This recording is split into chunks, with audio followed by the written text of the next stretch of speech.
Not particularly the most exciting, but certainly quite an interesting piece of automotive engineering is in our hands today.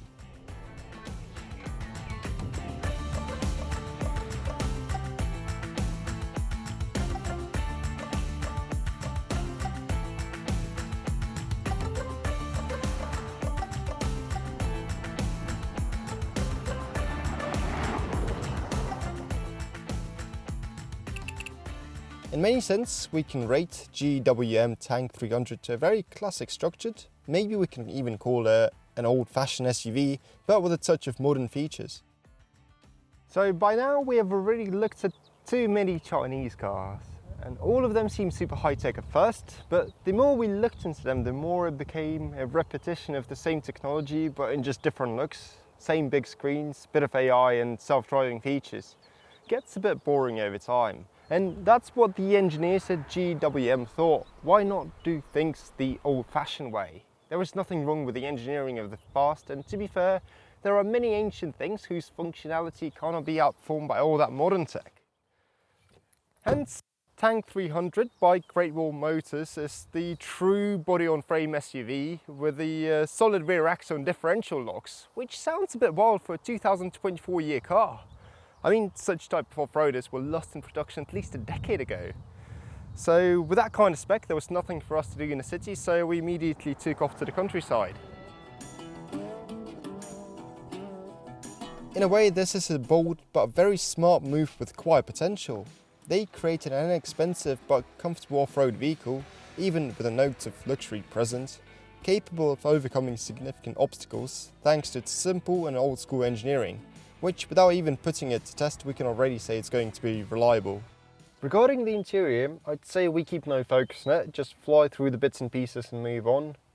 And to put it briefly, yes, everything is okay, great level of comfort. The low cost of the car is largely due to the use of the standard off-the-shelf components for the power unit and the interiors, such as controls, air vents, buttons, seats wrapped in forks leather and plastic doors. You shouldn't expect to have any super fancy features in here, but the basic needs are met, saying like the rear seat heating, which by the way is not always present even in premium European cars. And some tank owners would hate me for that, but if you look at the vents and the front passenger handle, that is a clear G-Wagon thing. Otherwise, the car is mainly made of plastic, which considering that it's a proper off-roader comes rather handy than be a negative aspect. But what I really love the most about the modern off-roaders is the presence of physical buttons. I mean, I think in the coming years, brands will see reverse engineering where brands will dump touchpads and get back to physical buttons. Life feels a bit simpler with them. I'm not going to say that it's going to replace your Landy or Chevrolet or any other SUV, but its off-roading capabilities are definitely comparable to them.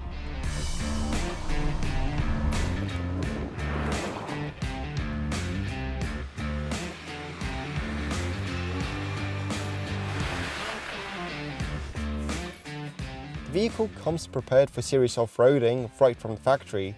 Its large wheel arch is allowing you to fit the aggressive tyres, and of course there is a factory space for installing a winch in the front bumper. The front suspension is independent with double wishbones, while at the back there is a solid rear axle suspended on a trailing arm, just like in all traditions of off-roading genre.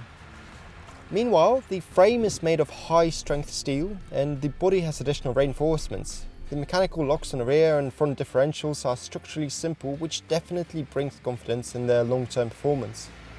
For sure, the Tank doesn't have a switchable anti-roll bar, nor has the air suspension capable of increasing its ground clearance. Yet it has some electronics. It is equipped with various electric aids, from selecting driving modes to off-road cruise control, which you may know is the creep mode. There is also a tank turn function, which when descending a steep hill on a winding path, the system applies braking to the inner rear wheel, so it is easier for you to fit into the tight turn. In fact, I think this car has the greatest potential for the British market. First of all, Brits are true lovers of body-on-frame type of vehicles, with their Defenders and New Iron's Grenadier. Moreover, the entire British culture is closely tied to off-roading, whether that is farming, hunting, or their usual Sunday field dog walks. They're never bothered by cheap plastic in the car, unlike the European audience where everyone looks for every bit of interior having a soft touch finishes.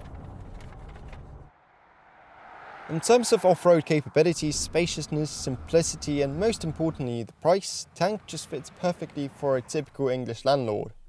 They all tend to have a few cars, with the one being an absolute crap for just hardcore utilitarian use. So Tank can easily serve a purpose of being a working horse, allowing you to trash the inside and cover it with as much mud as you want to. Tank has a single swing out door which opens on the Japanese manner from left to right, which becomes slightly inconvenient for loading in countries with driving in the right, because you have to approach the boot and do the loading with traffic coming at you. But that will be a perfect fit in countries with the opposite side driving, so say England, there will be a perfect fit there. Visually it gives me really mixed feelings, like looking straight to the front, I do like it's that clean, slightly aggressive off-roader shape, but if you shift to the side and look at it at an angle, you see that front narrowing towards the bumper, from which I can't stop seeing, if I remember it right, used to be called a Corando, which is the ugliest ever built crossover. And don't you think they've taken some inspiration from the front Bronco headlights? And that fender seemed highly similar to the Jeep Wrangler. While its dimensions, I thought it was just me being odd, but it turns out it's not a standard size car. It is not a small one, but it's certainly not reaching the sizes of the intermediate SUVs. It has sorts of dimensions between Suzuki Jimny and larger ones like Mitsubishi Pajero Sport and Land Cruiser Prado. So I've put my Nissan X-Trail next to it, and they are pretty much the same size. But because it just has much higher ground clearance, it creates that illusion of it being a big car. As for the budget 2.2 ton off-roader, the power is there, but could have been more. Within the city it's alright, but on the highway it's dead. With 220 horsepower and 380 Nm, Tank barely gets under 11 seconds in the 0 to 100 sprint. And above 120 km/h, the lack of acceleration becomes obvious, flattened out, and it barely moves. If you've never driven body-on-frame type of vehicles with a solid rear axle, Tank 300 might feel somewhat clumsy on a solid road. I mean, the body roll is okay, it's not big at all, but the steering is a bit loose. And the brakes, they're clearly not for an active driving, they are quite stiff as for the off-roader. Again, if you're switching to this car from another off-roader, you won't feel any difference at all. There is also a sketchy part that you start to feel in rainy or snowy road conditions. Because most of the time this is a rear-wheel drive vehicle, the part-time system implemented in Tank provides only a rigid connection between the axes, which not only makes it less manoeuvrable but also puts increased stress on the transmission when driving on dry roads. Therefore, engaging the front axle is recommended exclusively off-road and within a limited speed range. Basically, it can only have all-wheel drive only up to 80 km/h.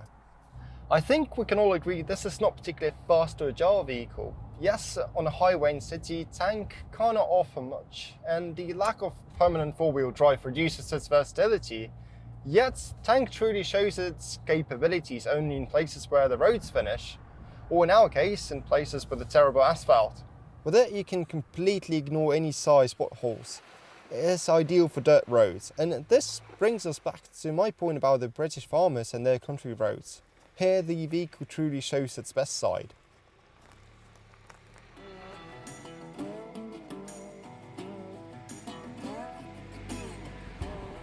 Despite my initial doubts about the making brand, Great Wall have never been an example of reliability and excellence, Tank has showed it itself as a pretty solid build with no excessive over-engineering.